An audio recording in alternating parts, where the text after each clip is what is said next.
All right, let's talk about financial data. It can seem, well, pretty wild, right? But have you ever stopped to wonder what really makes the markets move the way they do? Let's get into it. I mean, you know the feeling. You're watching the market and a stock is just ticking along, nice and steady. Then, boom, it either shoots for the moon or completely tanks. What is going on there? Is it all just random chaos? Or is there actually a method to the madness? That's the big question we're going to try and answer. Well, here's the thing, and it's kind of the whole secret sauce. Financial data. It's not just a bunch of cold, hard numbers on a screen. Nope, it's a story. Think of every single number as a clue. And if you know how to read those clues, they start to tell you this incredible story about, well, about us, about human behavior, huge economic forces, and what's happening around the world. So, to get you fluent in this language of data, here's our game plan. First, we'll look at the big picture. Then, we'll get into the DNA of the data itself. After that, we'll talk about its wild mood swings. And we'll finish up with 6 solid rules you can take with you. All right, let's jump in. Part 1, the big picture. You know, it's so easy to get tunnel vision, just staring at one stock chart going up and down. But the reality is, no number is an island. It's all connected to this huge, sprawling system, the wider economy and, the big players pulling the strings. So what really makes a market jump? The answer is surprises. Think about it. If Netflix comes out and says, hey, we're paying out a $2 dividend and everyone was already expecting that, what happens? Nothing. Crickets. That news is already baked into the price. But what if they say, actually, it's going to be $2.40 because our growth was way better than expected? Now that is new information. And that's when you see the stock rally. It's always the unexpected stuff that gets a reaction. And this phenomenon has a name, a really important one. It's called an information shock. It's exactly what it sounds like. A sudden jolt of news, could be good, could be bad, that nobody saw coming. The market just hasn't had time to price it in yet. Honestly, this is the engine that drives almost all of the big market swings you see. And we're not talking about little ripples here. These shocks can be absolutely massive. Just look at this example. Back in late 2019, the U.S. Federal Reserve did something pretty unexpected. They cut interest rates not once, but 3 times. That was a huge information shock. And the market's reaction? The S&P 500 just took off. It jumped 29%. That's a perfect example of how powerful these big economic events can be. Okay, so what do we take away from this first part? 2 simple rules are emerging.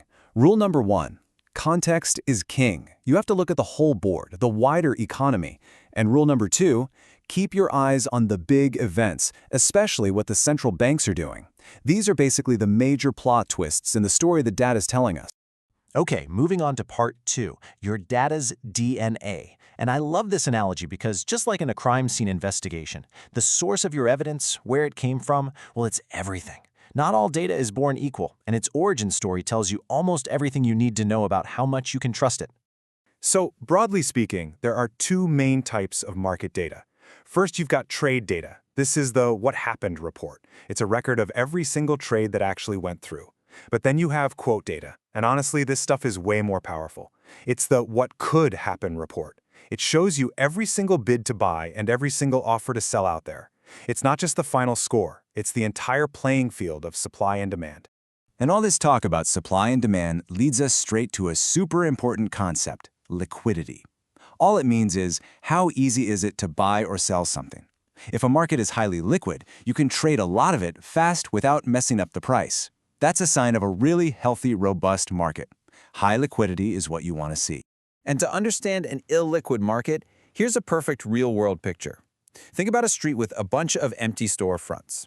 The landlord wants to charge, say, a super high rent, but all the potential businesses only want to pay a much lower price. That huge gap between what the sellers want and what the buyers are willing to pay, that's called the bid-ask spread. And because the gap is so big, no deals get made. The stores stay empty. That is a perfect picture of an illiquid market. Now let's bring that back to the stock market. And look at this. The difference is just, wow. In just 2 hours, Microsoft stock traded more than 25,000 times. In that exact same 2 hours, a smaller company, Flushing Financial, traded only 25 times. So, which set of data do you think gives you a clearer, more reliable picture of what that asset is actually worth? Yeah, it's got to be the one with all the action. So how can you tell if something is liquid? Well, there are basically 5 big clues to look for. 1, the gap between buying and selling prices is super small. 2, it trades all the time. 3, there's a ton of volume. 4. One person buying or selling doesn't send the price haywire. And 5. Every unit is the same as the next. So think of a share of Microsoft, not a one-of-a-kind house. So the big lesson here is pretty clear, right? First, you've got to know your source. Are you just looking at past trades, or do you have that richer quote data? And second, always prioritize data from liquid assets. It's just cleaner, more reliable, and tells you a much truer story. Okay, part 3. We've got the big picture context, and we know to check our data's DNA. Now we have to talk about the data's personality. And let me just warn you, it can be pretty moody. Financial data has some wild mood swings. It's not this nice, smooth, predictable line you might imagine. And this is a really important point. A lot of people see a sudden, sharp price jump and their first instinct is to dismiss it.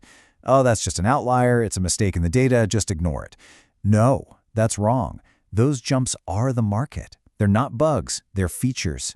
They show us millions of real people reacting, and yes, sometimes overreacting, to news as it breaks. That jump is the story.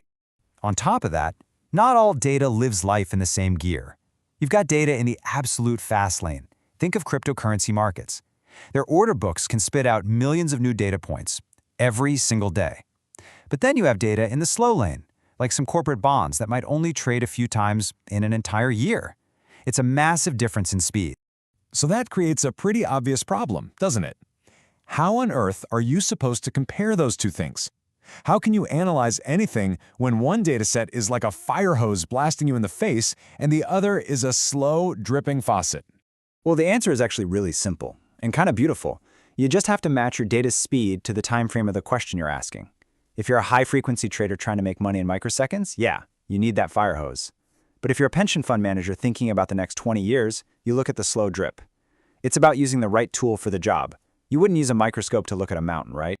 Okay, so that brings us to the big payoff. We've gone from the 30,000-foot view of the economy all the way down to the nitty-gritty of a single trade. Now it's time to pull it all together into a simple framework you can actually use. So here they are, what I'm calling the 6 golden rules for understanding financial data. Ready?